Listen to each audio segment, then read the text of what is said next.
malam ini ibu-ibu, terutama Ahlul Bait, Ibu almarhum Teguh Johan. Tadi sore kebetulan saya beserta istri lewat di Jalan Budawali. Jalan ini bagi kami pribadi sungguh merupakan jalan yang sangat berkesan dan meninggalkan kenangan yang banyak. Di dalam baliho yang kami lihat tadi pagi dan tadi sore ada tulisan Sang Penerus. Tulisan ini mengingatkan kami kepada almarhum Teguh Johan yang kami cukup lama bergaul dan mendampingi beliau. Ananda Teguh Irwan yang saya cintai, sebagai penerus ada ujar-ujar barangkali atau kata-kata mutiara dari ayahanda kita yang perlu Ananda ikuti. Mungkin Ananda juga pernah mendengar dari beliau, tapi ada baiknya kalau malam ini kami akan kembali agar hadirin juga mengetahui. Beliau di dalam hidupnya ada satu hal yang tidak terlupakan dalam diri kami adalah kejujuran dan integritas pribadi. Belum ada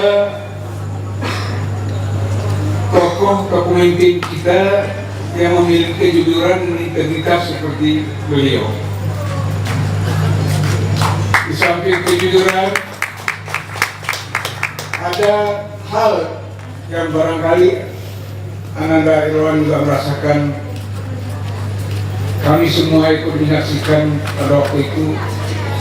Beliau itu adalah tokoh yang gemasih, penyayang, tidak pernah mampu melihat orang susah. Artinya nggak mampu melihat orang susah. Selalu berbagi cerita suka maupun duka. Kami dampingi beliau selama hampir 10 tahun menjadi ketua DPD Golkar Aceh.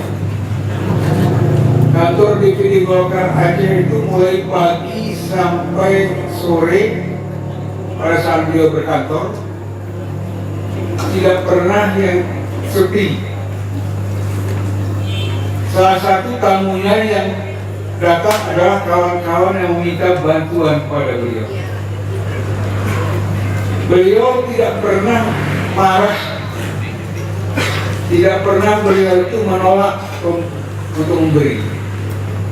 Ada saja rezeki yang dikasih Tuhan kepada beliau, sedikit pun jadi asal tamunya tetap diberi. Sehingga saya menyaksikan sudah 8 orang ketua Golkar, belum ada seperti beliau, gemasihnya, penyayangnya. Kemudian beliau tidak membedakan antar sesama, mulai dari pengemis sampai kepada pejabat tinggi diperlakukan sama. Sebuah cerita aneh barangkali perlu saya sampaikan pada kesempatan ini. Pada waktu kita adakan reformasi di tubuh Golkar pada tahun 1998, ada satu kenangan indah yang tidak terlupakan oleh seluruh bangsa Indonesia pada waktu itu. Pada waktu Golkar sepakat untuk mengajukan B.J. Habibie sebagai calon presiden.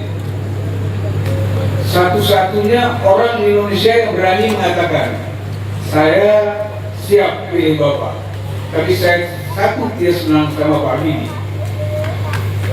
Semua kaki di dalam ruangan itu. Apa itu? Tolong Pak Habibie, Asal ketemu jangan ciumi orang, terutama istri orang, haram.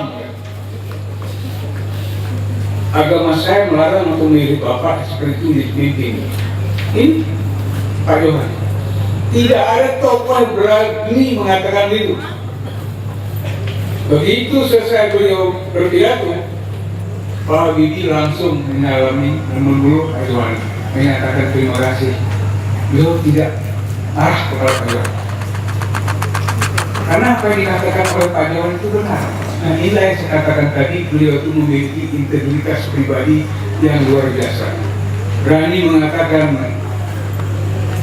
yang benar itu benar dan yang salah itu salah, siapapun ya. Kemudian Ananda Irwan, ada lagi hal yang perlu kita contoh dari beliau.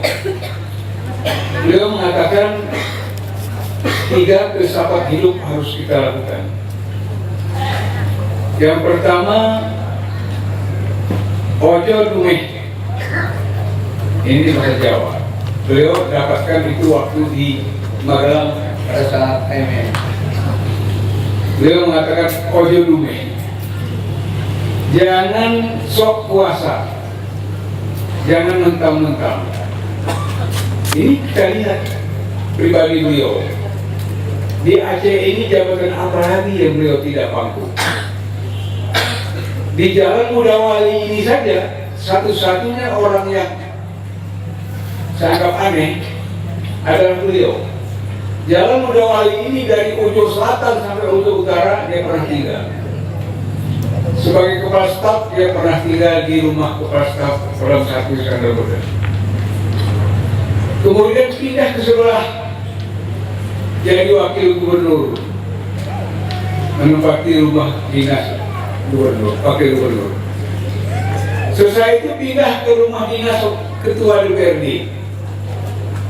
Begitu selesai dari ketua DPRD, kembali ke pangkalan rumah pribadi di sini. Tidak ada separipurna beliau lengkapnya di dalam Mudawali. Dalam paripurna beliau, berbagai jabatan yang pernah beliau rasakan dan emban, beliau itu tidak pernah sok kuasa dan mentang-mentang. Satu hal yang sering saya alami beliau, karena saya juga tulis beliau, saya sering menulis, beliau pun menulis. Apa yang dia tulis? Rupanya beliau itu hobi menulis hikayat. Bukan aja. Jadi rasa seni beliau itu sangat-sangat tinggi. Menulis hikayat itu berlembar-lembar dia mampu. Yang terkesan saya di sini Ojo Dumeh tadi, beliau tidak sok kuasa dan tidak mentang-mentang. Mudah-mudahan Ananda Irwan bisa melaksanakan apa yang dikatakan oleh beliau. Ananda adalah sang penerus. Teruskanlah cita-cita.